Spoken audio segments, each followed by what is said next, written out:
দেখো বন্ধুরা, আজকে ফের কিন্তু চলে এলাম চিকেন নিয়ে। আমি কিন্তু ডেলি রান্নার ভিডিও নিয়ে এসে যাবো, ঠিক আছে। আজকে কিন্তু ফের এই আলু চিকেন একসঙ্গে তো ফ্রাই করে নিচ্ছি, রান্না করব।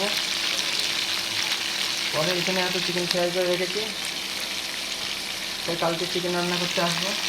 Daily chicken chicken chicken, daily মুরগি রান্না। খাও, কে কত খেতে পারো, তাহলে দেখতেই পাচ্ছ। মোটামুটি সেভাবে আমি ডেলি একটা করে রেসিপি নিয়ে এসে যাচ্ছি। চিকেন ছাড়া কিছু রাঁধছি না,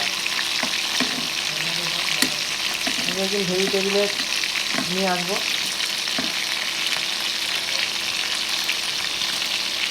আসলে আমি ভেজিটেবিলটা কম খাই তো, এই কারণে।